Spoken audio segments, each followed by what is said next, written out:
जीवित पुत्रिका व्रत से जुड़ी कई सारी कथाएं प्रचलित हैं, जिसमें से दो बहनें सुखिया और दुखिया की कहानी जिसे ज़रूर सुनना चाहिए।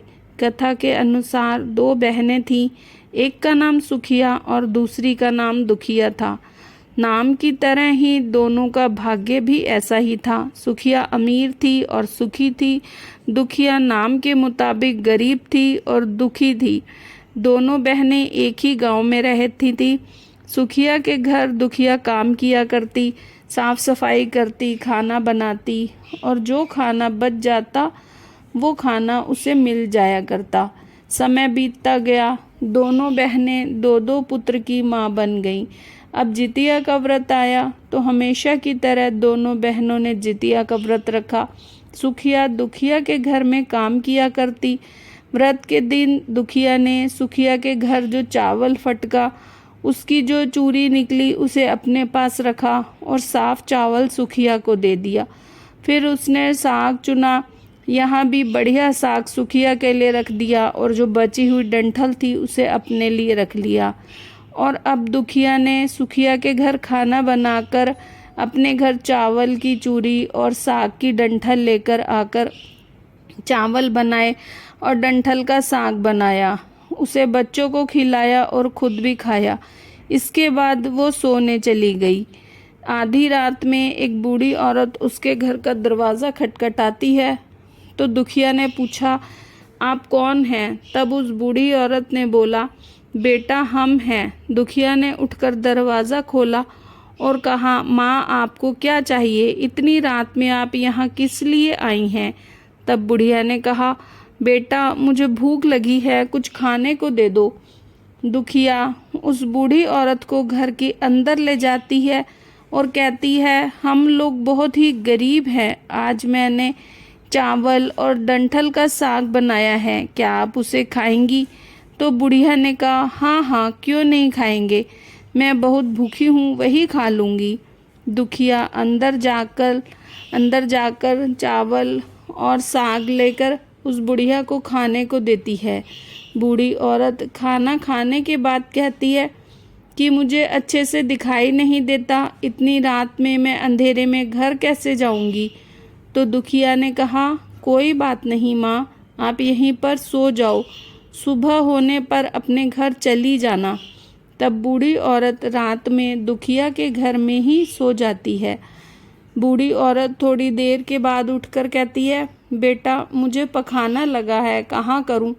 इस पर दुखिया कहती है कि मेरे घर में शौचालय नहीं है, आप उधर कोने में कर लो। तो वो बूढ़ी औरत पूछती है कि बेटी भड़बड़ करूँ या छरछर करूँ? दुखिया नींद में थी तो उसने नींद में ही कहा, माँ भड़बड़ कर लो, मैं सुबह साफ कर दूंगी। इसके थोड़ी देर बाद बूढ़ी औरत कहती है कि मैं अपने हाथ कहाँ साफ करूं? दुखिया कहती है, मेरे सर से साफ कर लो। सुबह होने पर दुखिया जब उठी तो उसे सपने के जैसा लगता है और सोचती है कि सोते समय मुझे कोई सपना आया होगा। ये सोचकर वह नदी में नहाने के लिए चली जाती है और जब नदी में बाल धोकर नहाती है तो उसके बालों से सोने का पानी बहता है।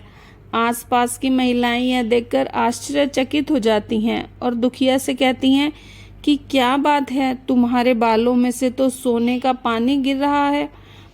उनकी बातें सुनने के बाद दुखिया को रात की बात याद आती है और दौड़कर अपने घर जाती है, ये सोचकर कि बूढ़ी औरत ने पूरा घर गंदा किया हुआ होगा, उसे भी तो साफ करना है।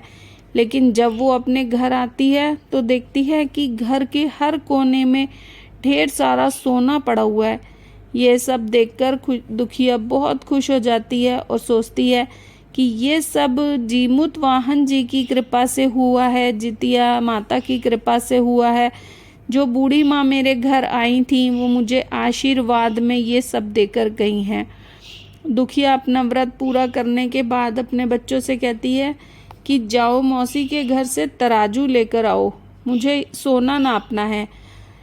बच्चे खुशी खुशी मौसी के घर जाकर तराजू मांगते हैं। इस पर सुखिया पूछती है कि तराजू से क्या नापना है? बच्चे भोलेपन में बताते हैं कि माँ को सोना नापना है। तब सुखिया सोचती है कि तराजू मांगा है तो कुछ नापेगी भी ज़रूर, इसलिए वे तराजू के पीछे गोंद लगा देती है कि जो भी नपेगा वो इसमें चिपक जाएगा। दुखिया ने तराजू पर सोना नापा तो सोने का टुकड़ा उस गोंद में चिपक गया, और जब बच्चा तराजू लौटाने आया तो सुखिया ने तराजू को उलट पलट कर देखा तो पीछे गोंद सोना लगा हुआ था। ये सोचकर सुखिया सोचने लगती है कि दुखिया के घर में ये सोना कहाँ से आया है। सुखिया दुखिया के घर जाकर देखती है कि वहाँ बहुत सारा सोना है, और जब दुखिया के पास जाकर पूछती है कि तुम्हारे पास इतना सोना कहाँ से आया जिसे नापने के लिए तुमने तराजू मंगवाया था। दुखिया का मन सच्चा और भोला था, इसीलिए वो रात वाली सारी कहानी अपनी बहन को बता देती है।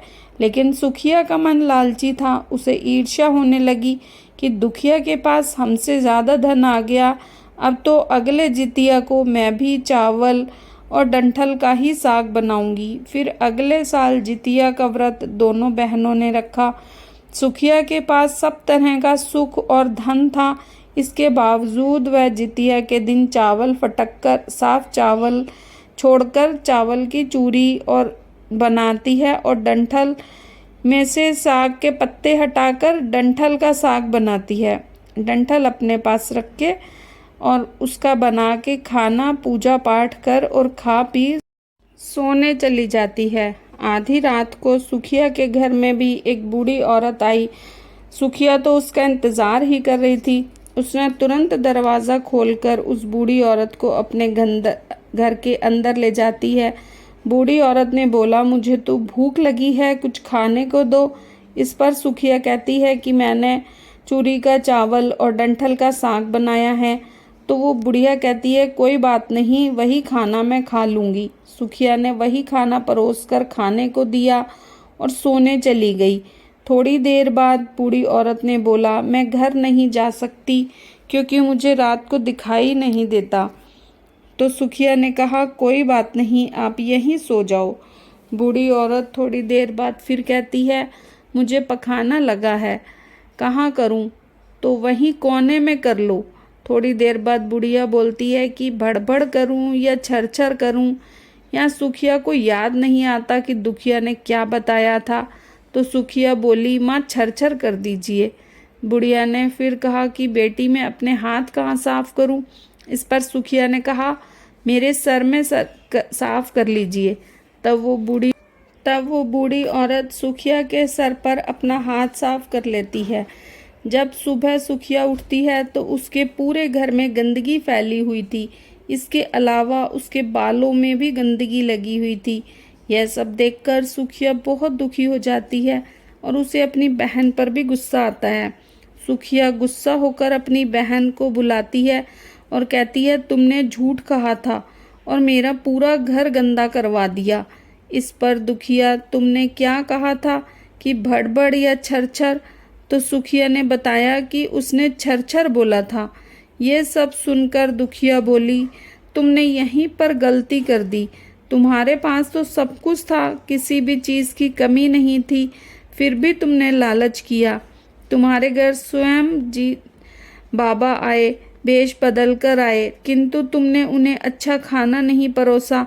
मेरे पास तो कुछ था ही नहीं, इसीलिए मैंने उन्हें वो सब दिया था, लेकिन तुमने अपने घर आए भगवान का अपमान किया। सब कुछ होने के बावजूद तुमने उन्हें साग और भात खिलाया। तुम्हारे पास सब कुछ होने पर भी तुमको लालच नहीं करना चाहिए था, इसीलिए तुम्हारे साथ बुरा हुआ। उम्मीद है आपको कहानी पसंद आई होगी। अगर पसंद आई हो तो इसे लाइक करें और चैनल को सब्सक्राइब करें।